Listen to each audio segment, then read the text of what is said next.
Hi guys, welcome back to another edition of Intuitive Angling. Hope everybody's having a good day out there today. And we got a rainy day here in Southwest Missouri, man. We went for probably 3 months without rain here, and not just without rain, but without any clouds. It's just been like bluebird sky for 3 months. So getting some much welcome rain here today. It's sort of nice for a little bit. Today we're going to continue our series, what we do every month. We're going to give you guys the 5 worst lures that you can throw in the month of November. Now, we've been doing this for 2 or 3 months. You know, every YouTuber out there, you're fixing to get ready to see the next couple days the 5 best lures for November fishing, the 5 lures you want to fish in November, and they're all going to say the same thing. It's basically everybody knows what the best lures are in November. I'm going to give you guys the lures you do not want to waste your time with. I think that's a little bit more valuable, so we're going to get into that. Real quick before we get started here, guys, just a few housekeeping tips to help keep the lights on here.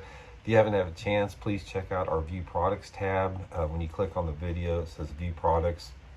I list 30 products on there I think you guys might like to check out. If you just click on those products and look at them, it's a good way to help the channel. And also, anybody out there that's interested in becoming a member of the channel, you can get extra videos that aren't seen by the public and access to my personal email address for your fishing questions. At the bottom of the banner on my YouTube channel, just click on the little play button that says Intuitive Memberships, and that takes you there. Much appreciated. Okay, guys, let's get into this a little bit here.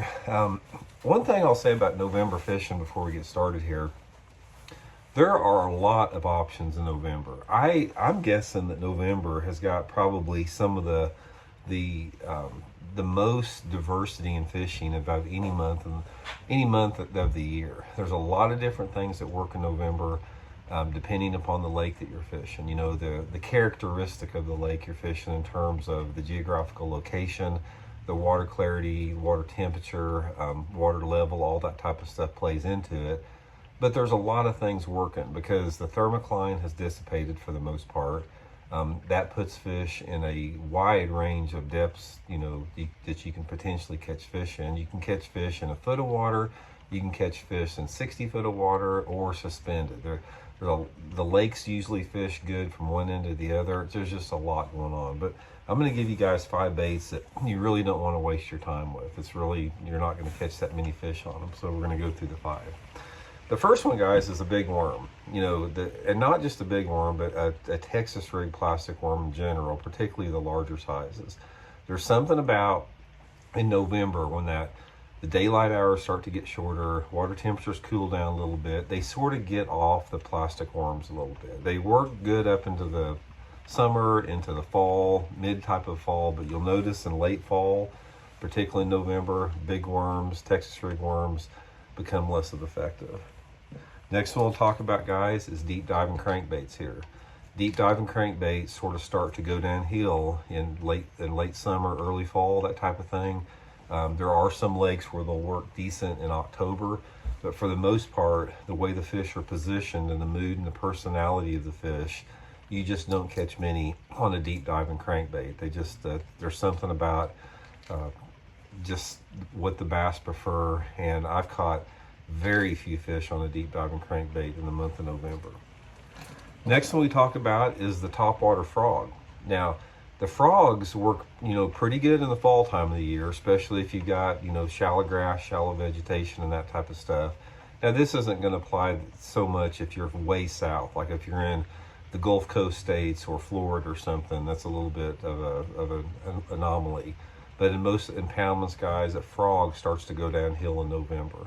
When that water temperature starts to go down into the low 60s and into the 50s, they sort of just get off a frog. You know, like I said, you can catch a lot of fish on a frog in October, especially the first part of October when that water temperature is still hovering around that 70-degree range.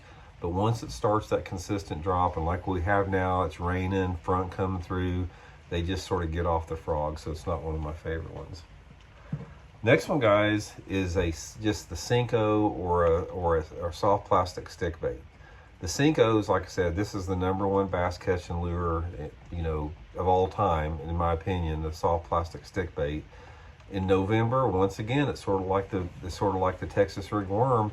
I don't get many bites on a Senko. I probably get fewer bites on a Senko or a soft plastic stick bait starting in November and really lasting up until probably March than about any soft plastic out there. It doesn't make any difference if you're wacky rigging it, Texas rigging it, fishing it weightless, whatever, unless you're in the far south part of the country where you got shallow vegetation, the soft plastic stick bait is not going to be a big producer for you in November. Finally, the square bill crankbait. Now, a lot of you guys are going to stay out there, why catch fish on square bill crankbait in November? Yeah, you can catch a few fish on it, guys, but in November, the square bill bite starts to die off. Now, the square bill bite, it can be good up until October and sometimes in November, depending upon what part of the country you're in. But I notice a significant drop off in the number of bites that I get once it gets November on a square bill. Now, I catch a ton of fish on a square bill in the fall time of the year, from about August until like, mid part towards the end of October. I still catch bass on a square bill, but I've noticed, like what you have right now, when you got these fronts coming through, the daylight hours getting shorter, that water temperature consistently dropping because we're having colder nights, they start to get off the square bill. It's a combination of the action, the profile, the depth that it gets into, but it just starts to become less productive in November. So anyway, guys, that's my 5 worst lures that you can fish in November: big Texas rig worm, deep diving crankbait, Senko or soft plastic stick bait, topwater frog. It doesn't mean walking or popping frog, either one, and the square bill crankbait. I think if you stay away from those 5 lures, you're gonna catch a lot more fish there. So anyway, guys, thanks for tuning in, much appreciated, and we'll talk to you guys later. See you.